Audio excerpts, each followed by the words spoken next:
Hi everyone, my name is Matt Jarbo, otherwise known as Mundane Matt, and this is an open letter to the current YouTube CEO Susan Wojcicki. Hey Susan, you don't know me, and to be fair, I don't know much about you, but we both have one thing in common. We both love this platform. We love YouTube, and we both want to see it succeed and be around for a very, very, very long time. Right now, though, things are happening that might actually cause that to not happen the way that we want it to. Not to say that YouTube itself is going to go away. The likelihood of that happening is minimal. At best, there's no direct competition at this point in time that could adequately handle the amount of views and daily uploads and hourly uploads and minute uploads that this platform gets. But that's not to say that it won't ever happen. And that's not to say that content creators aren't actively looking for that right now. And someone even said yesterday, why not Amazon come out and create an alternative, create something that could give YouTube a run for its money? Lord knows that's why they bought Twitch, and they got in between you guys buying it. They definitely made sure to tackle that market, and they could easily do so again. And the reason why I'm bringing this up is because I want you to know how this whole situation is impacting every single one of us on this platform. Ever since April 1st, we have been in this perpetual state of fear. Fear for not knowing what's going to happen next, and fear from not understanding how it all went down, and fear from not hearing from the people who run the platform that things are currently in motion. And when we do hear something, a small morsel of information, it feels so disingenuous, it feels so corporate, and it feels like a reaction to something that is unfortunately that happened. And of course, I'm referring to the Wall Street Journal article about the Chief Keef video. And I do believe you, like me, probably looked at that situation and thought to yourself, how did this happen? Because any video that has the N-word in the title doesn't get monetized. We all know this. I can't mention Syria or ISIS or anything in the title of the video like that and have it be monetized. But that video did with ads for McDonald's, Toyota, and Starbucks. I find that to be highly suspicious. And based on what one of your VPs said right after that incident went down, is that you guys are fully aware that some of the most extremist content is running, and that it does have advertisers running content on it, but it's 1/1000th of an issue. And even the video in question that the Wall Street Journal chose to focus their attention on, based on available information, we know that that video only earned $20.44 over a 6-month period, but yet somehow was able to basically screw all of us. Now, that's not your fault. That's not your fault, and I don't want you to think that I'm blaming you for that. I'm not. I'm not blaming you for anything. I'm not blaming YouTube for what the Wall Street Journal did. I'm not blaming anyone on the platform for them defaming PewDiePie and going after these videos in the way that they did as an attempt to take down not only you, but people like me.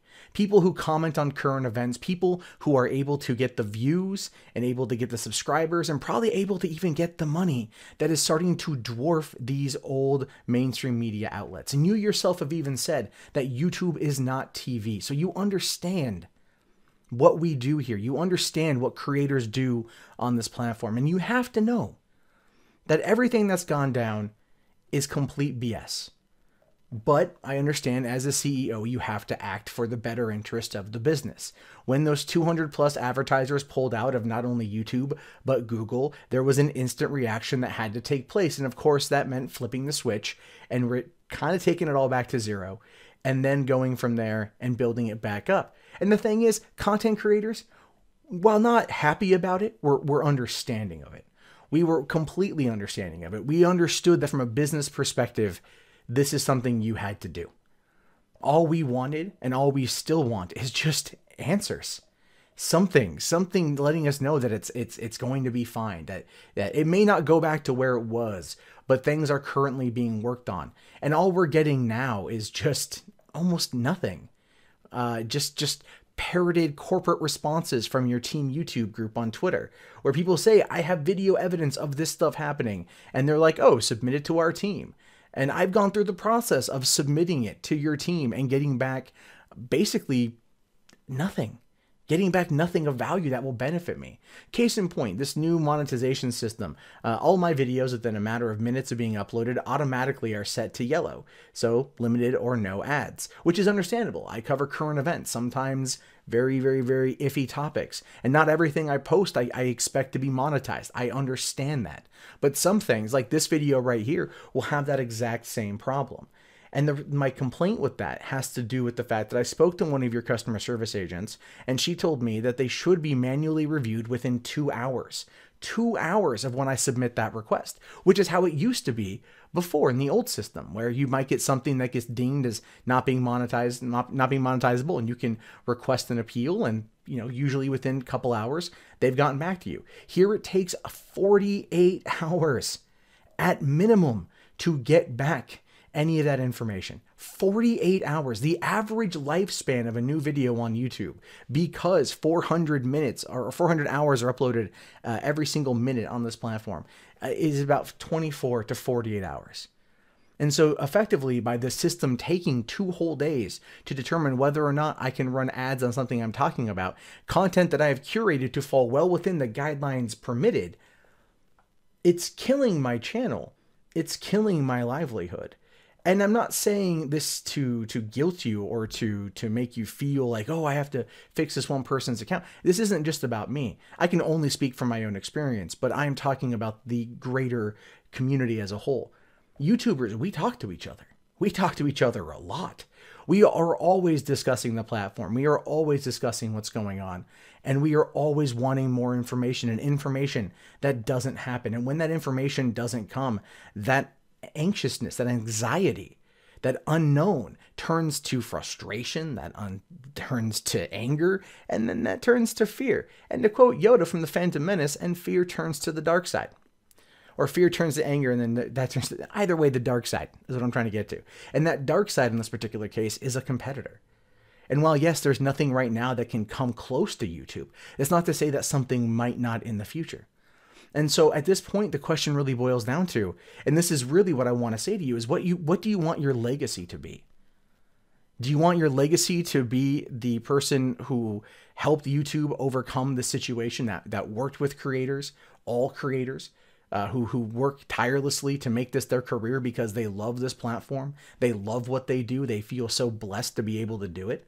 Or are you going to be known as the person who didn't communicate with those creators, and the first chance they got to jump ship to something more profitable, they did? Loyalties only run so far on this in this industry. And you know that, and I know you know that.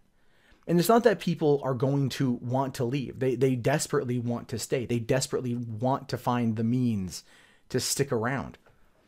But when you're not saying anything, when the corporation isn't saying anything, when what we get are blog posts that aren't really giving us any answers, that are very vaguely described, and then it's up to us to figure it out, it goes right back to that frustration.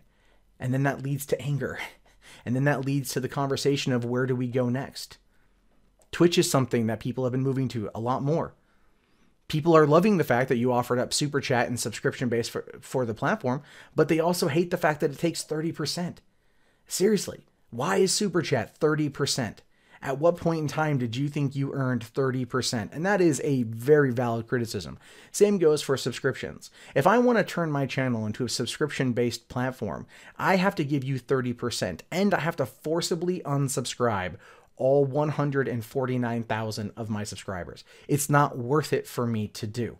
It's not. And I don't want to put that pressure on them. That's the whole point of why ads are important here.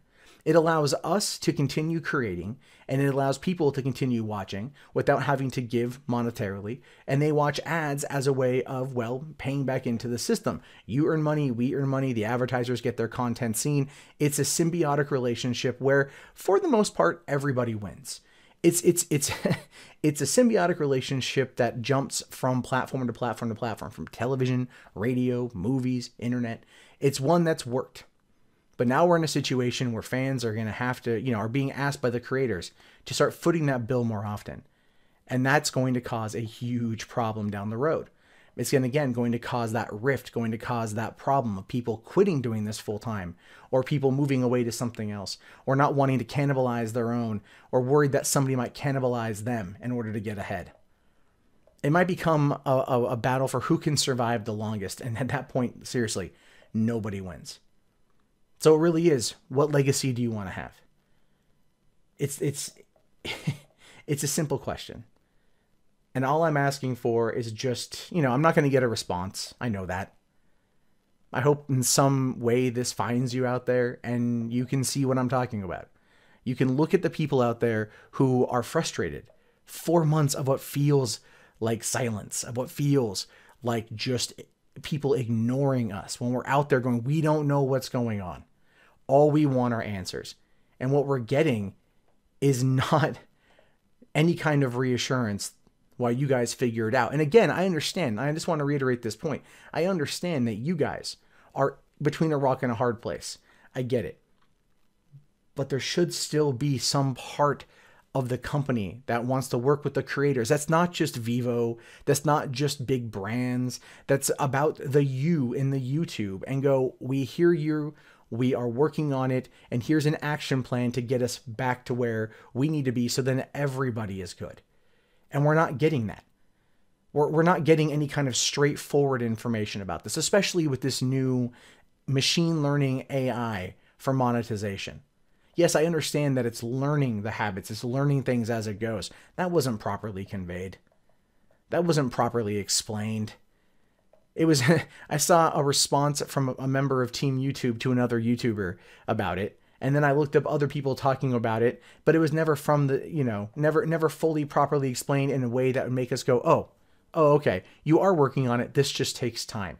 And even if you come out and just tell us this stuff will take time, but we are actively working on it, it will show you or show us that you care.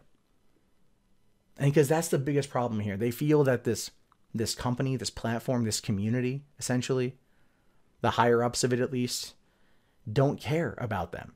People who have spent years of their life working on YouTube, building their career, building their name, building their brand, and they love what they do. They wake up every day and they do it with a big smile on their face, feel like they're getting just cast out without any kind of information. And I hope that somehow this resonates and that you at least can let us know where things are. Good or bad, we need to hear it. Anyway, thank you. My name is Matt Jarbo, otherwise known as Mundane Matt. I'll talk to you guys later. Have a good one.